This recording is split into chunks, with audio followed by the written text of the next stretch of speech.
on my clothes. Came out the mud if you ain't fucking know. Been having trips since I was a little bro. I got in my bag, not just in the stove. I done been so fucked up. Why you got me feeling like that? Yeah. I ain't got no tough love. Shit, I'ma get in my bag.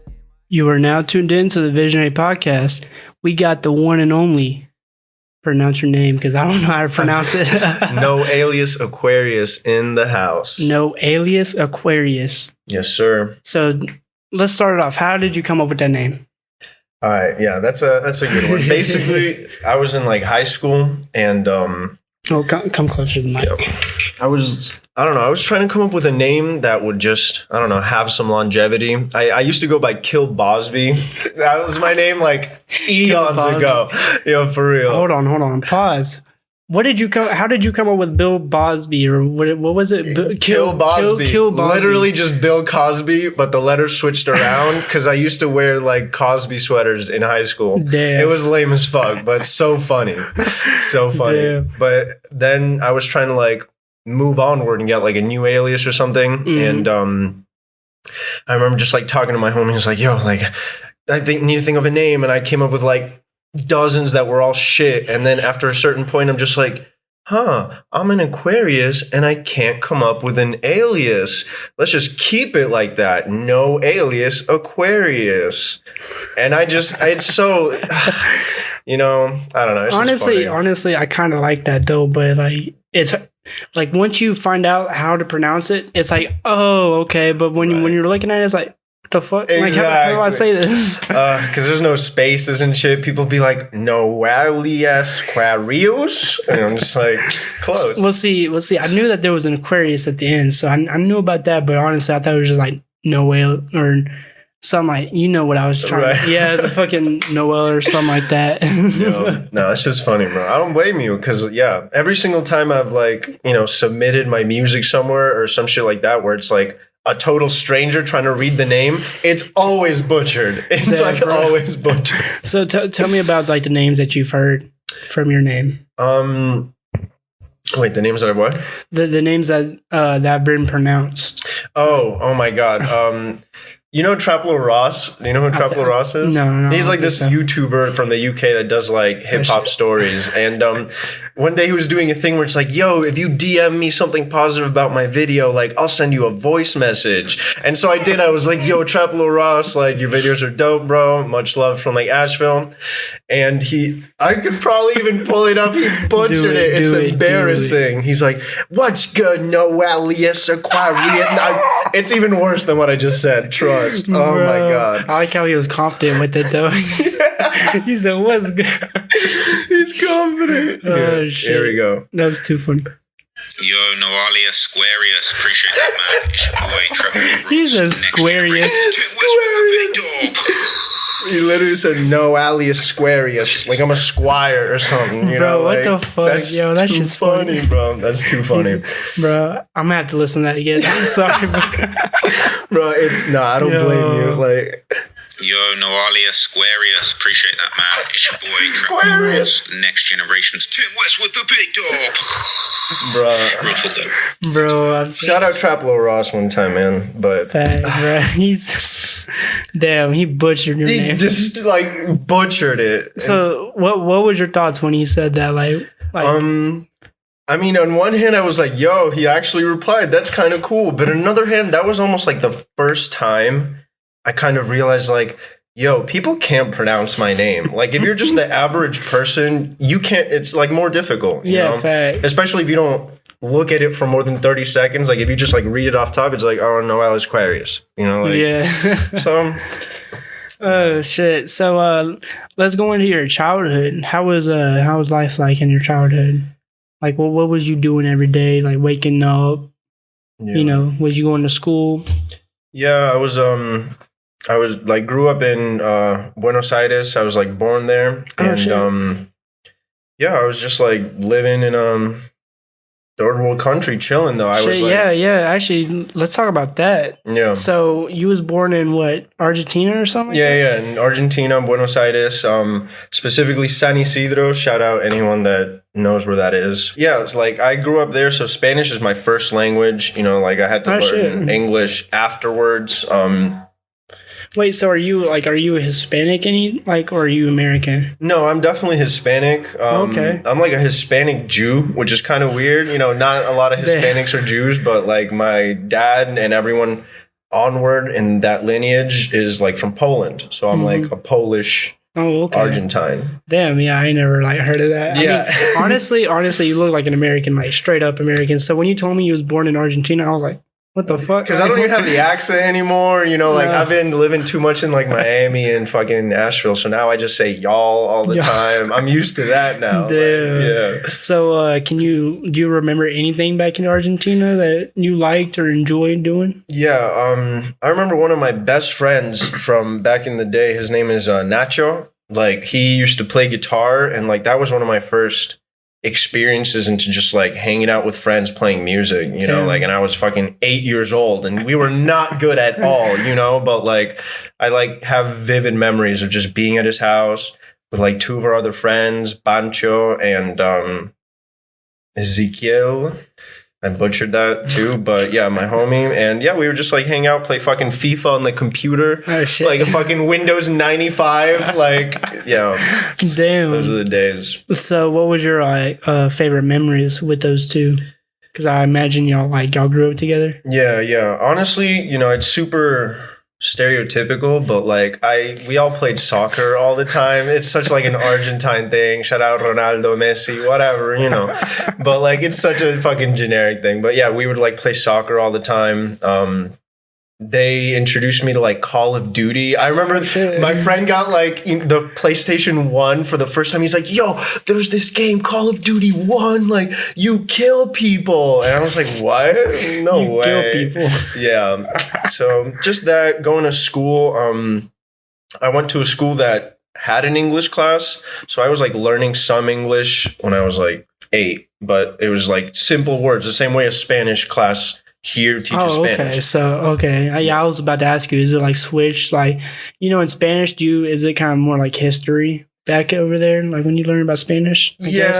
I mean, I don't know. Argentina has like also a really specific history that I am no history person, so I can't get too into. But like, you know, there's the whole fight against the UK and Britain, which like they lost. And then there's like a lot of neo-Nazis that at some point fled Germany to Argentina. What the fuck? So yeah, Argentina's a weird fucking place, but yeah, most of my family's still there. Oh, like, shit. Do you ever like visit them or?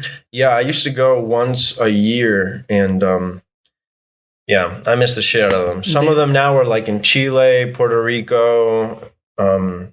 So how far is that from your home? Like when they moved, how far did they move out? Oh, yeah, I couldn't, I didn't even visit them in their homelands. Actually, I went to Puerto Rico once to visit my uncle and my sister's brother. Oh, okay. And sister's brother, my mom's brother. Sorry, I just realized I said my sister's brother. But that was like before the hurricane, and then the hurricane happened, which I can't even remember which one it was, but it like devastated Puerto Rico. Oh, shit. And yeah, and then they moved to also Miami. So oh shit! So they moved with you? Like did they actually move with you, or was this like a later time? No, this was like so much later. We were living in Miami. I think it was Katrina, honestly, maybe. Really? But I'm not. I can't say that with certainty. Yeah. But I remember like we were living in Broward County, and then they were in Puerto Rico. Hurricane happened, and then they moved to Broward County, like down the street from us, because it was the only people in the U.S. they knew. Oh, shit. So were they affected by the hurricane, like a lot? Yeah. I mean, thankfully, they had resources to be able to get out of that and find a new place. But yeah, I remember them sending me like pictures through WhatsApp and shit. And it was sus. Damn, yeah. Like I seen like a dude I'm following or whatever that I'm connected to. He was down in Miami. And there was like a flood that happened, what was it, like a month or two ago, maybe even like later. Yeah, and he posted it. I was like, oh shit, where's that at? And he told me about it and everything. I was like, damn. Like, so I couldn't imagine like what that hurricane did, especially on an island, like you're surrounded by water. I mean, I guess so is South Florida. Yeah, so did they end up like flying? Like, because I don't know how you would I don't know if airports were open during the hurricane or not. Like, that's a good point. I think they did fly though, because there there was no other. I mean, I guess I could have taken a boat. All I know is that like it's not. It was well after the hurricane happened, like probably like 2 months after the destruction happened. Okay, that then they were like, we need to leave. Oh, okay. Because I think they tried starting their life again, you know, and then they realized like we can't. It's too hard. Like after like a whole area has been like devastated by like natural disaster. It's hard to like recoup after that. It takes like a couple years just to even like get back to how they was. Yeah, like look in New Orleans, like that shit took years. Facts. Yes, I don't blame them. I'm still curious on how the fuck they came here. Cause I honestly I don't have that specific answer. I should ask them, but I'm pretty sure they flew. Yeah. I mean, actually, it makes sense because if they waited a couple months, the airports could have opened back up, and it was like, okay, y'all can fly. It was probably like, all right. Yeah, exactly. I think hurricane season was over, so they were just like, okay. It was like September, October, or some shit. Hell yeah. So let's talk about high school. Were you here? Like, were you in Miami when you was in high school, or? Yeah, I went to high school in South Florida, like Miami area. That's where I met like most of my closest like musician friends too. Oh shit. Was there like a lot of musicians in the high school? Because here in like I don't know, in Asheville you only see maybe like 1 or 2 people making music that are actually serious about it in high school. So I don't know how it is in Miami. I figured there's like a lot of people taking it serious. Yeah, but it was I even started like going even further back before high school. Like I was in band starting from 6th grade. Oh shit. Yeah, so I'm like a band kid through and through. Like that's the antithesis of like me making music. So like childhood I was like really into music, but then came 6th grade, I joined band. I play the trombone, the trumpet, the sousa. Like I played fucking every low brass instrument.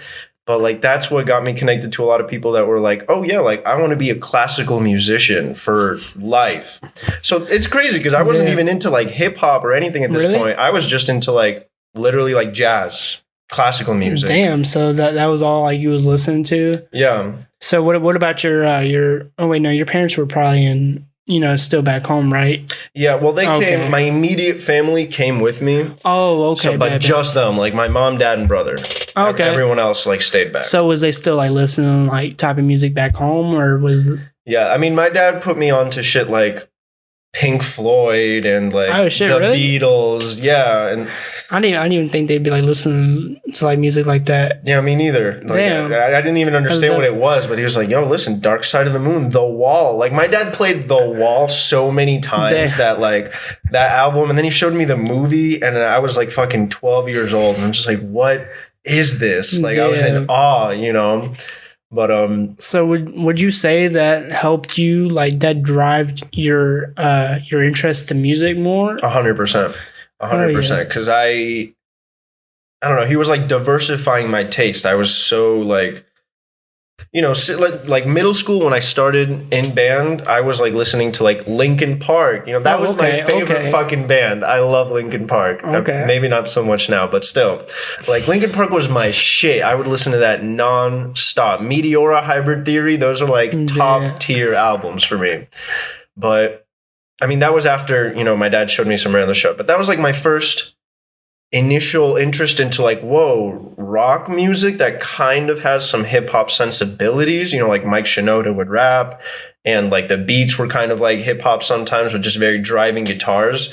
So that was always like really cool to me. I was very into nu metal. So you said you started listening to Pink Floyd and the Beatles, right? So what was the first song that you heard that was like rap or hip hop? Like strictly rap, I remember listening to like Lil Wayne's like No Ceilings mixtapes and the Drought mixtapes, but I wasn't really into it. There was a point where I was just like, this isn't for me, because I was like, more nerdy, more classical music, like into jazz and shit. So I was like, this is cool, but not really for me. Yeah, see, that's how I was with pop. Yeah. Like, my mom always used to play like pop music, like, the fucking Katy Perry or, it wasn't necessarily Katy Perry, but back in the day when it was on the radio, it was like T-Pain and shit like that. Yes. So, we'd be like listening to that. And then, I had like a fucking cousin. Basically, he was like a year younger than me. He was like already into rap music. Like that's all he listened to. And I was like, who is this Wayne dude? Yeah, I feel you. I was like, who's this Wayne dude? I feel you. So yeah. No, that's funny as hell. It's so funny because I was thinking of random shit in my head when I was talking about the Pink Floyd shit and whatever. And I was thinking like, my mom would always play Katy Perry. I was literally also going to say Katy Perry. Yeah. And like, I ain't even gonna lie, I don't really like Katy Perry, but she was popping back when we was younger. Dude, she had like a bunch of hits on the radio. Facts, yeah. Like she was popping. I remember I had the on-demand shit or whatever, and I'd go on there and listen to music videos, and there'd be like fucking fireworks and shit. Like, bro, what the fuck? Nah, I feel you. I feel you. Oh shit, damn! I kind of miss that shit though. The on-demand, straight up just get bored, go on there, fucking listen to music. Yeah, I mean, I guess they kind of brought that back with just every TV having YouTube now, I guess. But that was the early stages. That's the OG shit. Exactly. Bro, I remember fucking, I don't even know who, do you know who Wale is? Yeah. I didn't even know who the fuck he was, but I knew he had like a song with fucking, who was it? Lady Gaga. That's right. Yeah, they do have a song, right? Yeah, and I remember like listening to that song. I was like, "Oh shit, this is kind of hard." I feel you, bro. Early Wale is pretty hard, honestly.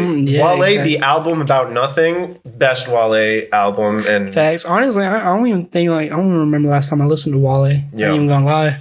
To be honest, I don't blame you. I don't really listen to him right now either. But yeah, I mean, I feel like he's kind of falling off, but we ain't gonna say anything. Nah. Shout out Wale though. Yeah, shout out. Yeah. So, tell me what first got you into making music? Like, what was like, all right, let me go over to my buddy's house and let me make a song. Like, what got you into that? Yeah. So, I had this one friend named Mitch Rivers. Shout out him wherever he's at. Yeah. But yeah, I haven't spoken to him in years. But how I told you, like, first I thought that kind of a lot of rap music was very like top 40s. So I remember, like Lollipop. I could not stand Lollipop. I could not fucking stand that song when it came out. Yeah, now I get it. It's crazy. There's like a post admiration, but when it was playing everywhere, every day, I was like, not for me. And that kind of started, just stuck with the new metal and shit. And then my friend Mitch Rivers one day was like, yo, have you heard of Danny Brown? And I was like, no, what? And he showed me Monopoly by Danny Brown. That is still to this day one of the greatest fucking rap songs ever. Damn. And he showed me that and I'm like, wait, this exists? Like this kind of music exists? And from that point onward, he showed me like MF Doom, Das Racist. Those were like my first... I got more into the underground than I did like the overground. You know what I mean? Yeah. Like the popular shit. So I was I was like, those were my top 3 artists when I first got in. Was like, oh yeah. Yeah. Yeah. I mean, I ain't even gonna lie. Like when I first started getting into music, my shit was the mainstream, but then I remember 2016 hit. I don't know how your 2016 was, but like, I was a freshman in high school, and I remember like everybody, they was just like, this is like when Lil Uzi Vert was coming out, Lil Yachty, and I had heard their names, but I never like listened to them because they was still underground. And I remember like when my friends would play them, I'm like, oh shit, like how do y'all already know about these people, but I don't, and it's like, that's really when I started going into underground shit, and I was like, all right, obviously the new talent's coming up, like right. Isn't it crazy too? You can think of time like 2016 where like Uzi and Cardi were still technically underground in like a weird way. Yeah, facts. That's crazy. Damn, yeah, I can't even think of that. Right? That's wild. Shit, I remember fucking just hearing like what was it, 7 a.m. or whatever, and I'm like, how the fuck do I know this song? And it's just like it circulates over the radio, Yeah. So especially Uzi, they were blasting him on every radio. I remember hearing about Money Longer before I even heard Money Longer. Yeah. So, literally, people would be like, yo, have you heard of Lil Uzi Vert? And I was like, exactly. No, actually. Exactly. Like, I didn't even know the dude. I never listened to him, but the name sounded familiar. Yes. Anytime somebody said it, I'm like, no, but like, it sounds familiar. The name, yeah, literally. Facts, yeah, bro. Shout out to Uzi, bro. Yo, shout out Uzi. Shout out Cardi. Facts. Shout out the gang. Oh shit! Scared the fuck out of me for a second. Bro, I honestly thought that was my phone. I was like, shit, what the fuck? Bro, I hear that shit every in my time I sleep, get up. bro. I like wake up 6 a.m. I'm like, what's happening? Bro, honestly, that's why I have to have my girl like turn on her alarm, because hers is like an Android alarm, so it's like kind of more softer and shit. So I'm like, all right, I gotta switch it up. Yeah, because that one's too abrasive. It's like an emergency fucking shit. It's like, all right, get up. literally. Oh shit. So you said you're mainly a producer now. Tell me about the first time, you know, you was recording and everything. Tell me about the first time you was like, all right, let me try making beats. Yeah. So I guess didn't really answer that. Oh yeah, you did. I got straight off. But basically, when I started making beats, it was like MF Doom. MF Doom was like the first point of like inspiration where I was like, yo, he raps, he produces. This is like super out there. I love this. I love like the samples of old cartoons. I love like the dusty fucking production. Like it sounded crazy to me, you know? And from that point onward, I was like, oh, like I want to make beats too. So, I just got like a shitty fucking Mac that was handed down to me from like fucking 5 years ago from my parents, but it had GarageBand and it had Apple headphones. So that's literally how I started, is making like loops on GarageBand and just recording with Apple headphones. It's trash, but if you search the internet hard enough, there's a whole album I did when I was 16. It's trash. But I got on like the 6 foot, 7 foot Lil Wayne beat. I got on like, what else? I don't fucking know, but it was just, that was like my first. Tell me about your thought process when you're releasing it, because obviously I can only imagine you're like, oh shit, I'm ready to put this out. Like, this shit's the best shit I've worked on. Let me put it out. Literally, it's so funny looking back now, right? Because we only get better. But yeah, I was just like, yo, I can't believe I'm rapping on a beat. It doesn't matter if it's mixed like a potato. Like there's words on the beat. Listen to it, guys. And like he said, I don't care if it's mixed like a potato. Literally, it sounds so bad. And oh shit! It's so funny because I remember being in that headspace and literally telling like my right hand guy Salo, being like, yo, it doesn't matter that it's mixed bad. Like we're spitting fire on it. And now like fucking years later, being a producer, I realize that it doesn't matter what you're saying. It just needs to sound good. Yeah, if you're saying the hardest shit, but it sounds like garbage, nobody's going to listen to it. Nobody. Because mainstream is like a perfect example. Like I feel like most of the people, they listen for the sound, which I'm kind of like that, like, yeah, I like the lyrics and shit, but if it sounds good to my ears, I'm going to listen to it. Facts. And I feel like most people are like that. So if it's like, if your shit just sound bad, they're going to be like, all right, I don't give a fuck what you got to say. I'm turning you off, I'm like bumping ASAP Rocky or something like that, That's what these like lyrical miracle rappers don't understand. The ones that are like, yo, I love Eminem and I'm spitting fire. But like, if it doesn't sound good, it doesn't matter what you're saying. In current day, maybe 10 years ago, that was a different conversation. 10 years ago, bro, you could be on the street basically saying the hardest shit, and they'll be like, "Oh shit, okay, yo, this dude needs a record deal." Facts. And now it's like, nah, bro, you gotta sound good, and like anybody can fucking make a song, or you gotta make it sound good. Exactly, it's become so accessible that it's like a gift and a curse. Like everyone can do it, but because everyone can do it, if it doesn't at least sound good. Mm-hmm. It doesn't matter what you're saying. It doesn't matter what beat you're getting on. It doesn't matter any of that. Exactly. And I feel like that's why so many artists are versatile now, is because, I feel like, some of the versatile artists can produce, but I feel like most can't. So they're like, all right, let me just try another sound. Like, let me try the singing shit, get other listeners, instead of, just the people that focus on talent. Because Travis Scott, he's a big name just because he's so talented. Exactly. He does most of it himself, or at least started that way. I'm sure now that he's so big, there's obviously more people working around. Like Mike Dean, I know, is like a huge part of his sound. Shit. Because he's like the main producer. But like Travis Scott, it's like you said, he started doing I make all my own beats.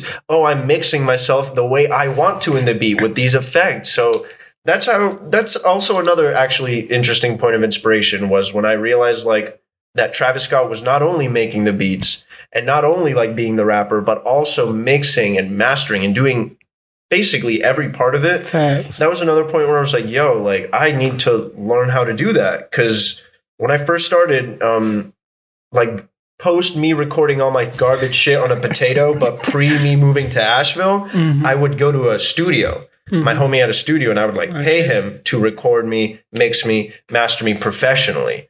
Damn. But, yeah. So actually, since we're talking about Travis Scott, let's talk about him more. So I've noticed that a lot of your music sounds kind of like Travis Scott. Like I know you've got inspiration from Travis Scott. Tell me about that. Like what was the first time you heard Travis Scott? And what was your reaction?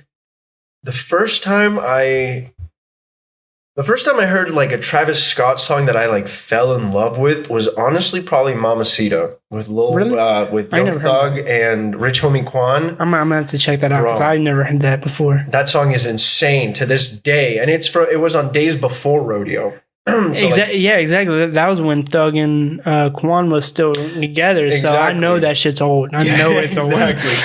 Exactly. But yeah, I remember hearing that, and I had moved to Asheville at that point from Miami, and it was crazy. Like literally, maybe 2 weeks before I moved was the last time I went to a professional studio and got my shit done. Damn. And then at that point, I realized like I don't want to keep paying somebody else to do this. I just want to do it myself.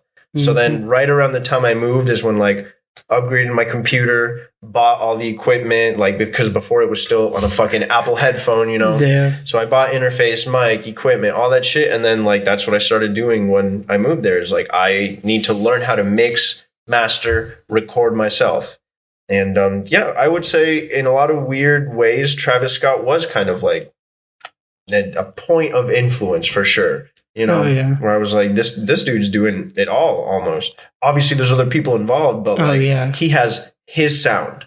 Like, Travis Scott when you hear Travis Scott song. Yeah. So. And see, I was actually listening to a song before this interview, and kind of like, you obviously have the Travis Scott sound, but then you had like the high pitched sound too. Like I noticed. Yeah. So it kind of was like a Young Thug mixed with Travis Scott, and I knew I had to ask you about that. Like, what made you come up with that? Well, for that, I would say there's like actually, I don't know, like a lot of different points of influence. Because when my homie Lil Spacebar is actually a great place to start. Because like he was doing like the melodic trap shit, and Lil Universe, which like I produced for them both. But yeah, they were doing the melodic trap shit, and I really wasn't. Like if you listen to like probably the first project I ever put out, which is Solipsism, like there isn't really much singing or melodic shit. I only do it on like one song. The rest of it's really like rapping, like, ooh, I'm rapping, because I thought, whatever. I just didn't understand or expand my tastes enough. But then when I started producing for Lil Spacebar and Lil Universe, since they're very like melodic artists, I kind of like got that frame of reference. And once I heard them doing shit on those beats, I was like, oh, like, wait, that's sick. Like, that's really cool, So tell me about it, because Lil Spacebar and Lil Universe. Yeah. How the fuck did you meet them? And do you even know how the fuck they came up with their names or whatever? Because I want to know. Because that shit, I want to know. Oh man, I met them all in high school. I met them both in high school. So like which is where we started Grayside, like, and we're all kind of in that group. Like me and Salo, who's like my graphic designer, my right hand guy. We started Grayside as like a collective, so to speak. But then because we knew Lil Spacebar and Lil Universe from high school, like post high school, pre-moving to Asheville, we would like work on a lot of shit together, just like hang out and freestyle and whatever. And yeah. I can't speak too much on the names, but I think Lil Spacebar got his name because there's like a Childish Gambino song where he literally says like something about like, oh, press a dude like a space bar. I don't know exactly what the bar is, but he's like, yo, like that's so sick. Like a space bar, he's an internet rapper, space bar, I was like, okay.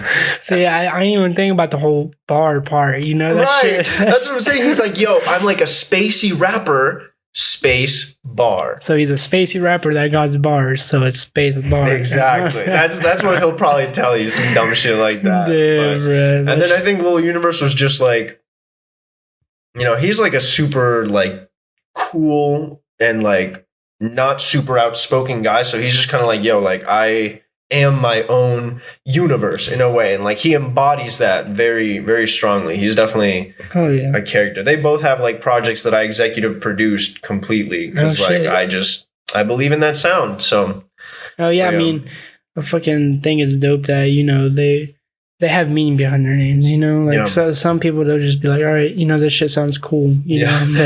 I saw a YouTube comment the other day that said, like, yo, these rappers nowadays, their names sound like two-factor authentication codes. You know, that's like GFXBT. Facts. Yeah, I just thought that shit was so funny. Facts. Oh, my God. That's probably, like, the funniest shit I've ever heard. Bro, that's what I'm saying. I saw that comment and I was dying. I was fucking dying. Oh, man. So, let's talk about you moving from Miami. Why did you choose Asheville? Like, what stood out?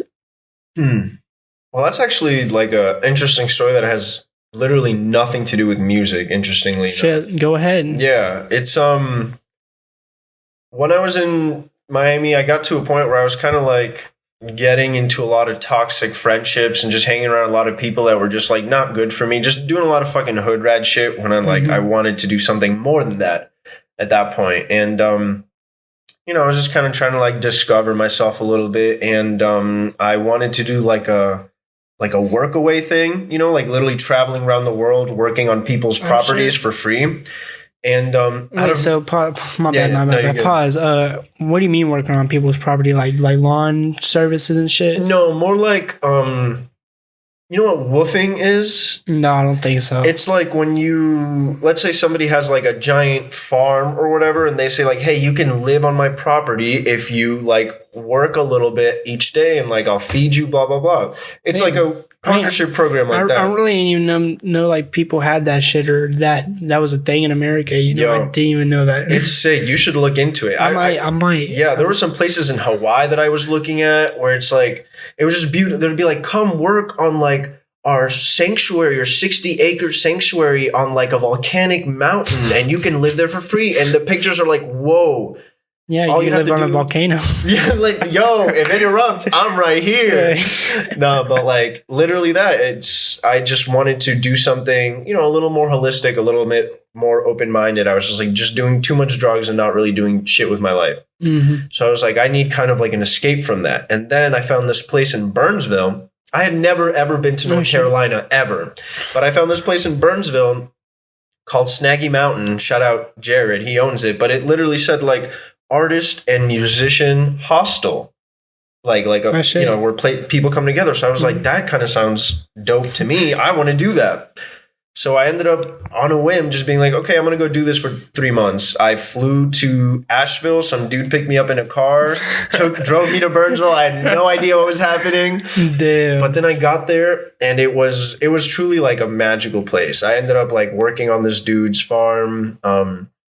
Just like doing stuff like picking blueberries off bushes and like eating them while I'm picking them, doing raking. It sounds honestly crazy, but it was sick. I mean, it feels like it's like a simple work, you know? Yeah. The only bad thing is, you know, you're outside. So I imagine the heat is going to make it 10 times worse. Yeah, but I mean, shit, I'm a Florida boy. So to me, it was like, being in the summer out there, I'm literally in a tank top and shorts all day. I'm chilling. You know? Bro. But yeah. So wait. Do they not like as crazy as it sounds? I've been here, like I'm born and raised in Nashville. Is Asheville the only place in like, you know, near Burnsville or whatever that has an airport? Because you said you had to go.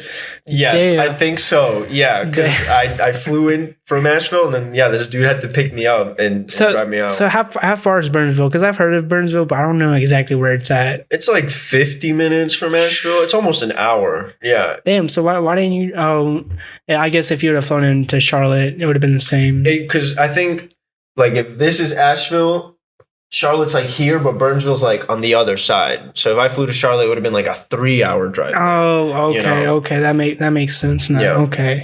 And also, there's this one airline called Allegiant that has direct flights from Fort Lauderdale to Asheville specifically, and they're like $80. So, Really? Yeah, that's really why I flew straight to Asheville. So if you're is- ever trying to go to Fort Lauderdale, dude, Yeah, I was about to say because Allegiant.com. like I said, we was looking at fucking going to Rolling Loud, which was in Miami, and Yeah. that was the airport we was gonna have to go to is Fort Lauderdale, and we was like looking at like round trips for fucking.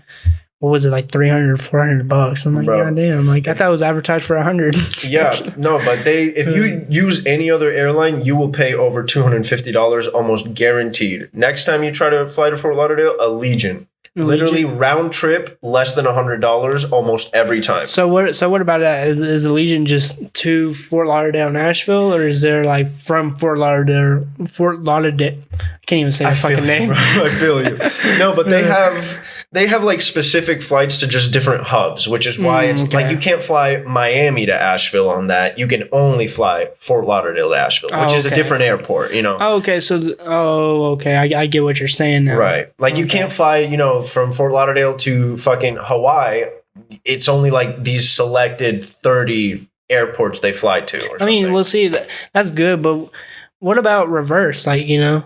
Yeah, same shit. Same shit. I've flown every single time I fly to Florida, like visit my family. I use Allegiant, and it's like less than $100. That's dope. Actually, I wonder if there's other airline companies like that.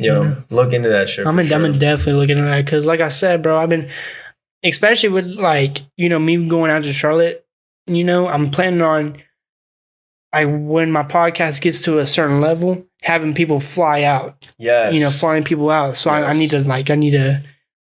For one, find like a cheap, airline service, so I'm not paying out the ass for it, Yeah, of course. Because I'm trying to make a profit from this shit. Exactly. So, yeah. I think, you should definitely look at that one specifically because I think they also do offer flights from Charlotte or to Charlotte. I just don't know them specifically off top. I'm going to be like, if you live in Miami, I ain't got you a deal. That's what I'm saying. Like, if you live in Miami, bro, plane ticket's only $80. Come through, round trip, Damn, that's fucking dope. So let's talk about, have you made a project with just instrumentals? Because I know like there's some producers that will just drop like an album of just instrumentals. Have you thought about doing that, or have you done that yet? I've done like some like scattered shit. Like I dropped on April 7th, 2019, I dropped like fucking 8 little random instrumentals. I like how you remember the date. Yeah, it's because the name of the project is literally 4719. Oh, that's the only reason I remember it. Okay. But yeah, I dropped that, and then I dropped like for example the Project Z, which has Incredible, that song. Like 2 of those songs are just beats. Oh shit, for real? Like Z1, Z2, they're just instrumentals. Damn. So like every once in a while I'll throw out something like that, but I don't know. Usually instead of releasing a beat tape, I'll just let people I work with use my beats. That's dope. That's actually really dope. That way, they can have a producer that they have a connection with. Yeah. Because in my last interview, we was actually talking about how it's not necessarily like it's not a necessity, but it does help if you build a relationship with the people that you're working with. Because it just like, they get to know your sound. So it's like you can go in, do your stuff, and they automatically know what to do with it. And it's like, bam. No, that's facts. And I definitely agree with that. I mean, I'm definitely the kind of person that like I'm about fostering long-term business relationships more than I am just like, here, give me $100. Here's a beat. Okay, bye. Here, give me $200. Here's a beat. Okay, bye. Like, exactly. I'd much rather develop that because then it's like you said, you understand each other's sound. You can help evolve it. In the same way. Exactly. Like some artists, they even help. What am I trying to say? They help a producer grow, if that makes sense. 100%. I was watching like an interview with Wendigo actually the other day from Spider Gang, who like works with Lil Darky or whatever. And he was specifically saying like, yo, the best way for a producer to get noticed or get something is to like attach themselves to an artist. Exactly. And when that art, like you focus on their sound, then when they blow up, you blow up with them. And see, I've actually seen that a lot in like the mainstream game, is because you'll see like someone like okay, yeah, I heard that too. Yeah, you'll see someone like Pop Smoke. He literally went on YouTube, searched up like drill beats, found this dude that he liked, started, using his beats, and he's like, all right, bet, bro, Yeah, like fly out, let's work. Yeah, bet. Yeah. And then, he ended up he was from the UK and ended up getting noticed in US, like, so some shit like that, if you're loyal to an artist, I'm pretty sure, the fans will be loyal to you too, because they're gonna be like, all right, this man's making hot music, especially other artists too. They're like, okay, you know what? Right. Let me fuck with this producer, Especially with like a sound as big as, Pop Smoke for that example. It's like, yo, now that this exists, like I want all my music to sound like this now too, so which pros and cons. But. Yeah, I mean, I don't know if you've heard of CJ. Of course. Or no, not CJ, but who was that other dude? Guy? Well, not him. Like I was kind of talking about him, but I'm talking about this other dude. He sounds exactly like Pop Smoke. I don't even know, Dusty Locane or something like that. Okay, yeah. I know who he is. I don't know if that is him. But yeah. Yeah, he honestly, in my opinion, he sounds exactly like Pop Smoke. He uses Pop Smoke lyrics and everything. Like, it is actually. I saw a video on like Elevator or something. They posted like 5E04 and Dusty Locane, some song. Yeah. And every comment's like Pop Smoke, B-Tech Pop Smoke. This dude sounds like Pop Smoke. Like, I mean, he even uses the same lyrics like 40 on me. Like that's Pop Smoke's like, he said that shit every fucking song, when you got someone that's kind of sounds like someone and takes their famous like line or whatever, it's kind of like, all right, bro, what are you trying to do? Yeah, and especially rest in peace Pop Smoke, in that kind of instance where it's like the artist has died, so they're not going to put out more music, so then you take it upon yourself to kind of take over that sound. It's almost like kind of shitty in a way. It is, but it also needs to be done. Yeah, it needs to be done, but I feel like it shouldn't be done on a mainstream level where it's like, because you'll have people that are like kids and shit, they'll hear that and they're like, oh shit, this sounds pretty nice, but yet they don't know that there was a Pop Smoke that actually, or in this instance, that sound actually came from 50 Cent, know, but Pop Smoke just made it into a drill. Exactly. When popularized New York drill like that, like from one year to the next, it was just like, bro, and then you had like so many people that worked with Pop Smoke started blowing up after that too, like 5E04 and shit. Bro, what song was that? Fucking Big Drip. Yeah, I remember that song was like popping and like, and like it was, not only was it popping in mainstream, but especially in New York. Yes, because I would watch videos of people just like riding through New York, and you would just see like fucking people on the side just dancing the Big Drip and shit. I'm like, God damn, like that shit's the vibe. New York's got its own little like subculture like bro, that. That's what I'm saying. Like I'll be watching videos. I'm like, God damn, like this is a whole nother culture. Like this is a whole culture. You feel me? Yo, like you can be popping in New York and still be like super poppin', and like people in the other, like the rest of the country haven't heard from you. Dude, that's what I'm saying. Like Pop Smoke, for instance, he was popping in New York so much to where Nicki Minaj got in a feature with him. But I didn't even know, like nobody knew who Pop Smoke was until he dropped, or actually he basically was on the album with Travis Scott. And that's when his name started popping up, and then it was like he dropped that album, and it's like, okay, now Pop Smoke's a thing. Yeah. So yeah, that's true. I remember that being like the first time. I don't know. I really like the song Gaddy. Oh yeah, the one off Jack. That was my first time hearing it. Yeah. He looked like Chris Brown in that video. Not even gonna lie. I was like, bro, who is this Chris Brown dude? I feel you. But yeah, bro, he definitely popped off in that song. I fuck with it. Yeah, rest in peace, Pop Smoke. Thanks, rest in peace. So let's talk about albums. How many albums do you got right now? Shit, like of my own shit or just shit. Yeah, let's start there. Yeah. Let's start like albums that you've actually that you make music on, not instrumentals. Like you said, you haven't made a beat tape, but like straight just you rapping. Yeah. My first like serious or like full length project or whatever was Solipsism 1, which was like late 2018. Or something, and that was the first time when I like produced everything, recorded everything, mastered everything, and then released it on my own too. It's so funny because I've noticed, I mean, obviously you have 3 albums that are named that, right? Yeah. I'm pretty sure. Well, yeah, I'm like working on a series, so there will be more. But, Yeah, and like I remember seeing that, I was like, I didn't even know how to pronounce the name, and it kind of fit. It kind of fit your name, you know, because like, right, because you don't know how to pronounce either one. Yeah, I so it's like bet. I feel you. I feel you. All right, but yeah, now go ahead with the other. And then yeah, I'm trying to think. Then I dropped under Noaliasaquarius. The next thing I did was a little EP that I released on December 12th at 12/12. It was like 12/12/12/12. Damn. Fuck 12 though. But it was Fuck 12. that was just like a couple of songs. Again, there was like 2 instrumentals and like the rest of it was like me rapping, and there's one with a little space bar, which is good. There's one which is like one of my most popular songs, which is OD, which I put like an ASAP Rocky verse, a Playboy Cardi verse, Kevin Gates, Lil Baby, and Ski Mask all on one song. Like I just took their acapellas and put it on that song, and that's now one of like my most popular songs. Damn. So wait. So, am I hearing this right? You actually took like, you know, like their lyrics and shit and just put them on a beat, basically? Yeah, actually, I'm best friends with all of them, and they all personally gave me their verses. That's actually what happened. No, Yeah, but yeah. I made the beat, and like I knew I didn't want to just be like, oh, okay, here's my beat with their lyrics. So like I made my own beat, and then I wrote like a 16 to it. I wrote a verse, and the first thing you hear is me spitting my verse. So the first like minute is just me. But then A$AP Rocky comes in, like with the acapella that I took from YouTube, put it on my beat. Then Playboy Cardi, then Kevin Gates, then Lil Baby. Damn, you know, dope. So it was basically like a song with you that featured them, basically. exactly.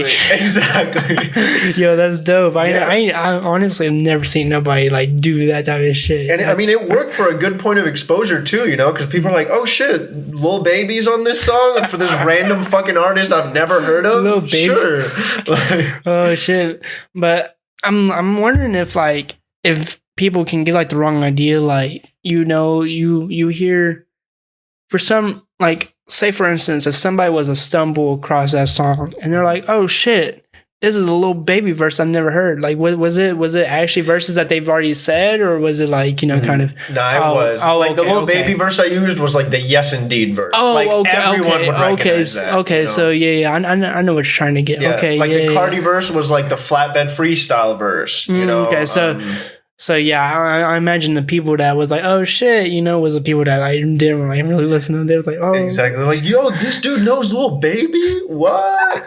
But let me tell you, that one goes crazy live though. When I play that one live, because it's got so many, you know, verses people recognize, so they're just like, "Oh shit." Damn. So wait, are you like allowed to play that? Like, I mean, yes, I'm allowed to play it because. Well, yeah, obviously not make money, but. Yeah, I'm not making money off it. Well, yeah, obviously, I just didn't know, because, you know, they're so big up, so I didn't know like how the fuck copyrights goes and shit like that. Well, that's kind of like the perfect thing. Almost is like I'm such a nobody comparatively that like it isn't a problem. When it is a problem, that's a good thing. I'll deal with it when it does become a problem, because that means I'll have way more exposure. That means you have fucking those actually people be like, "Hey, yo, who the fuck is this dude doing?" Exactly. So yeah, actually that's pretty smart. Yes. Y'all need to catch up on that. Come on, boy, catch up. Damn, bro. But yeah, so from that project, then the next one I did, the first like full length thing I did as Noaliasaquarius, like actually full length, was Aquarium 2. No shit.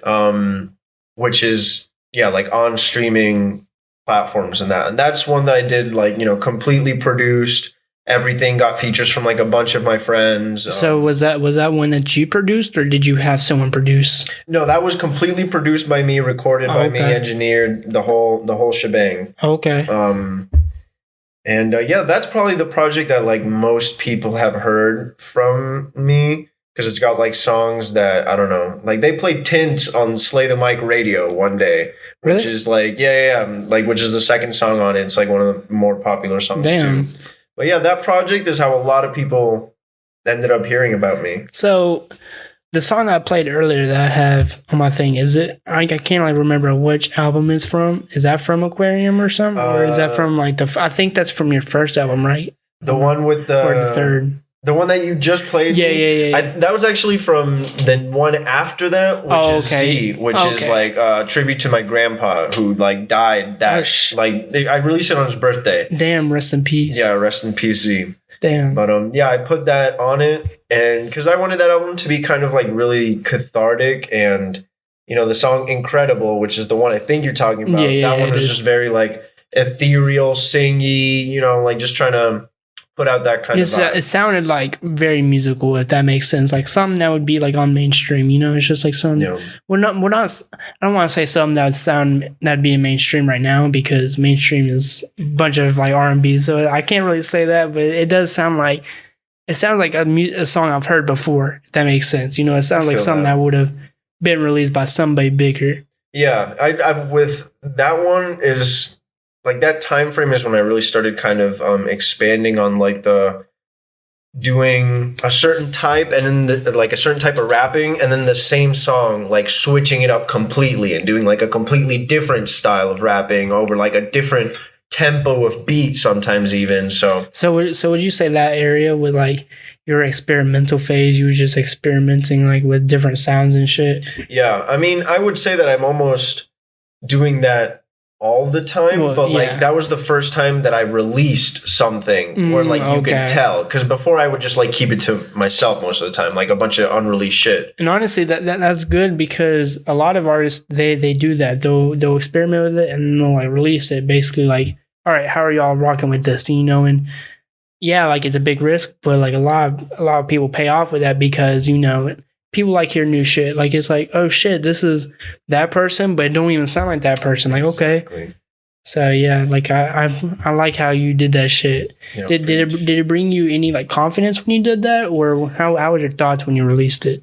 Yeah, so that's actually kind of like an interesting point too, because there's always been like a weird personal struggle for me between like creating art and music because I love doing it and I love expressing myself that way. Mm-hmm. And then the other side of that being the validation or acceptance or whatever from the audience around me, mm-hmm. And there's always been kind of like a battle where sometimes I'll like lean more towards one side and I'll be like, fuck, I don't care what anyone else fucking thinks. Like, I'm just going to release fucking an 18-minute song of just one bass note. Fuck the world, But then sometimes I'm like two on the other side where it's like, oh, will somebody else like this? Like, does this sound good to somebody else?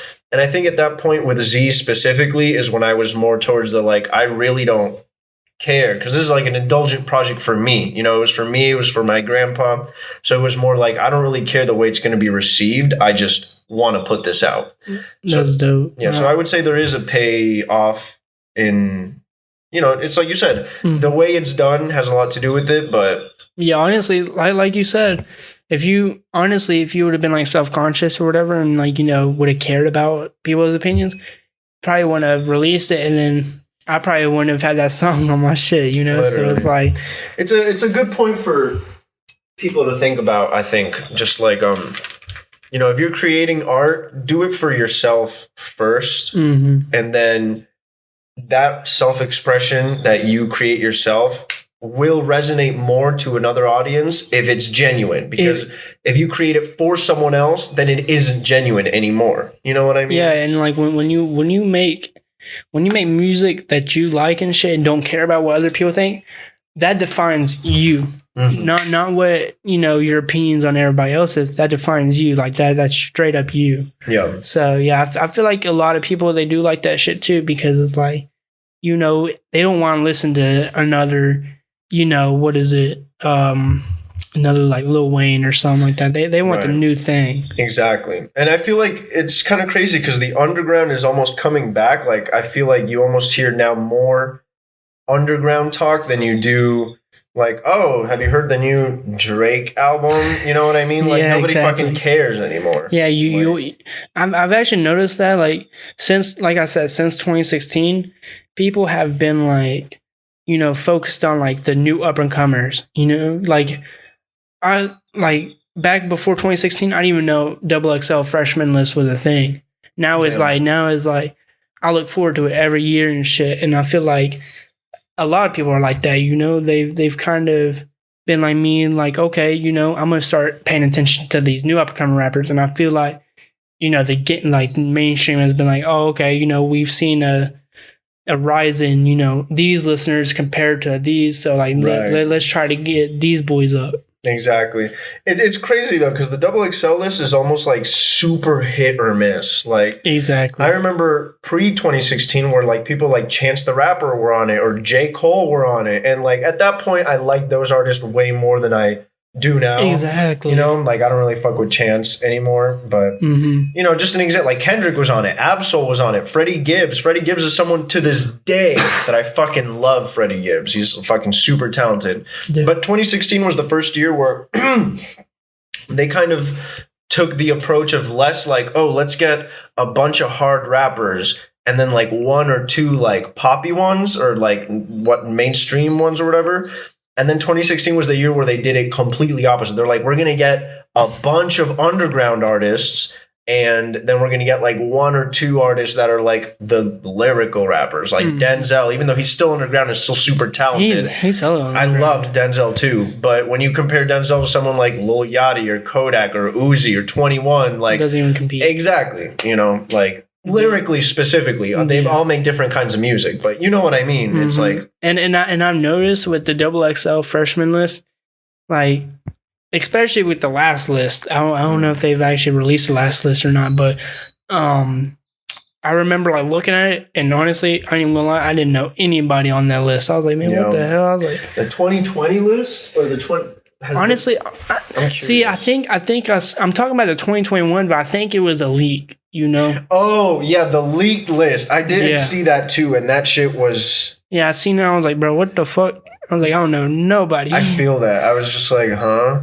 I need to like look at it in front. But let's look at, for example, like the 2020 list. That one had Eneli Choppa, Polo G, Baby Keem, Jack Harlow, Rod Wave, Lil TJ, 5 Foreign. Okay, we'll see. Now that you're reading it off, like, see, I didn't know who. I mean, I kind of knew who Polo G was, but he's not my type of artist I'm gonna listen to. So, I didn't find out about him until like later. And same with Baby Keem. Like, I forgot what song he dropped, but I remember the Orange Juice. No, you sit on my face. I think it was Baby Keem. Because I remember. Oh, yeah. Actually, I think you're right. He did drop that like self-titled. Yeah. Okay, so yeah, and then I was like, okay, I like this dude's sound, and honestly, I ain't even gonna lie, I didn't even like listen to any other songs by him. He's got his project "Die for My Bitch." It's got some good songs on it. I'm gonna definitely check it out because I definitely wouldn't say it's like incredible or whatever, but.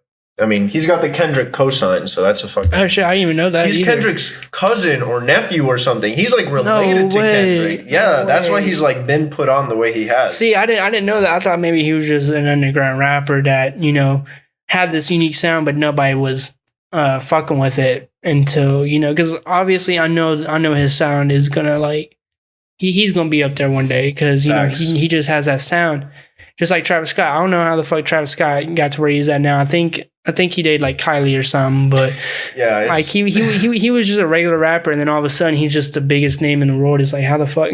Well, like around the pre-rodeo days is when like he got plugged in with Kanye. Oh damn! I didn't even know he was with Kanye back then. Yeah, that was like days before rodeo, or even before. I think Al Faro, which was like his first thing ever that I remember, was like something with Kanye, and then he got up with Young Thug and them, and then Quavo, 21, Schoolboy Q, and all these other artists were on rodeo.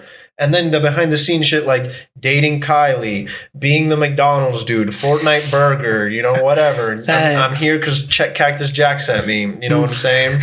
And then Astroworld is like solidified mainstream. Bro, I ain't even gonna lie. I was working at McDonald's back when that Travis Scott shit happened. So I have a shirt. I have the Cactus Jack shirt. Yeah, bro. I remember. That's a lick. Bro, I remember fucking. How many times have people come up to you and say that shit to you? I got like, honestly, it got to a point where people would come up and be like, I've only heard this 3 times, but people would come up and be like, Cactus Jack sent me. I'm like, bro, say less.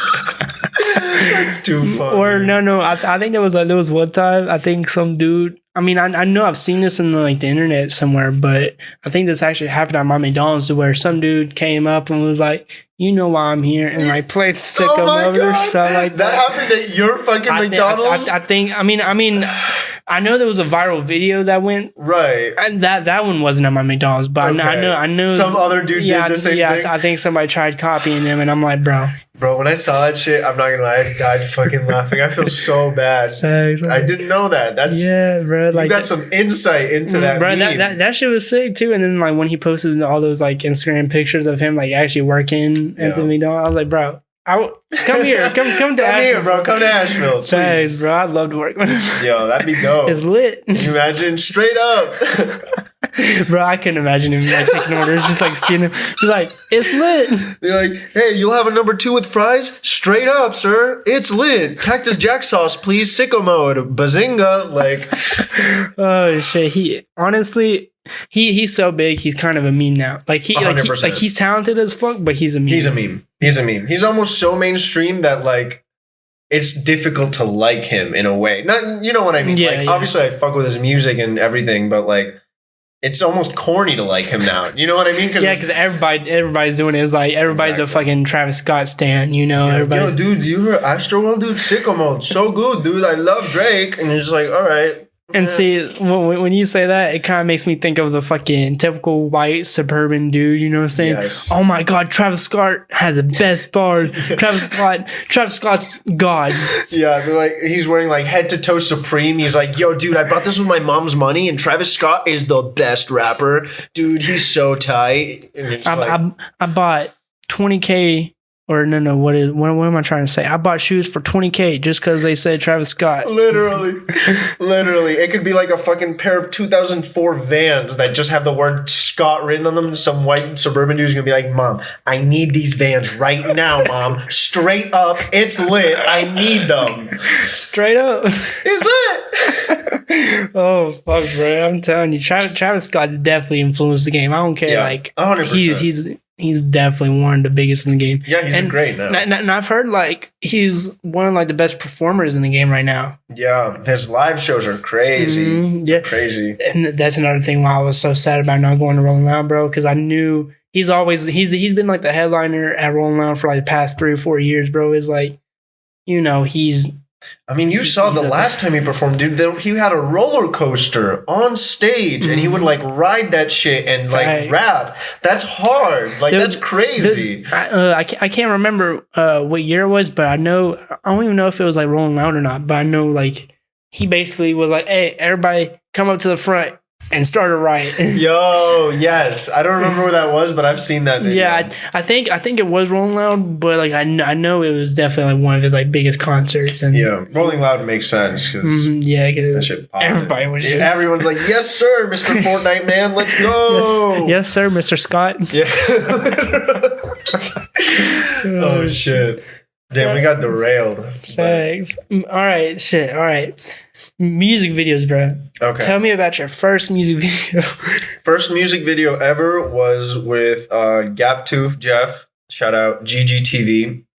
It was funny. We were living. This was like May, so like COVID had just started. Mhm. I lost my job. My roommate Jay Bezzy at the time, who's also Jay Bezzy. He was working, but we were just like dead broke, living in a house we could not afford, did not have money. And we were about to move out because we're like, we need to just get the fuck out of here. This house is like eating all of our money. We have nothing. And I'm like, we need to do at least like one video before we leave. And I had just bought a green screen with some money. And, Jeff, like, Gaptooth, shout out him again. Like, he did it, super for the low. He knew we were struggling or whatever. And, like, I was just like, yo, do this video as crazy as you want. Like, I just want us in front of a green screen doing stupid shit. You edit it however you see fit. Make it super bootleg, super ridiculous. He was like, okay, bet. And, yeah. And then we made the music video probably 2 days before we moved out of that house. And, yeah, it was lit. And So- then the same year, did like 2 other videos too. So what was your your mindset when you were dropping that video? Like, was you excited, or was you just like, okay, I'm just releasing this just to get some content out? No, I was really excited, especially because I think the video dropped May 27th, and then May 30th, which is actually almost the 1 year anniversary. Oh shit! But that's when Jay Bezzy dropped 530 Blase, which is the name of like his first debut project, which is entirely produced by me, features me like 4 times on the project, including on the song we did, which was Bird Brain. So I was really excited. We were like, okay, video is done. We dropped it 3 days before the project. Then 3 days later, the entire project came out. Oh shit! Yeah. So I'm guessing y'all's confidence level was up or something. Like y'all was like, all right, this shit. Yeah. People gonna fuck with it. We were ready, Jay Bezzy has like a very specific sound that like we've crafted together, which is like, he likes like the really minimal beats, like hard shit, like more fast paced, or not really fast paced, but just hard shit, Mm-hmm. Like if you hear most of the songs on that project, like they're simple beats. It's like 808s, basic snares, and then sometimes like some little melody thrown in there. But he likes that like hard, straightforward shit. So yeah, we were just like, this is the kind of shit that's popping right now, and like Bezzy's good at executing that, so we just went with it. Have y'all tried doing a drill beat? Like, yes, I've been getting into drill beats actually personally this last like 2 months. Yeah. Tell me about that. Shit, it's a lot of fun. I honestly got inspired not because of Pop Smoke or any of the mainstream drill, because I was just like, nah, like, yeah, that's cool, but not it. Yeah. But if you know Surf Gang and Polo Perks, I don't know who.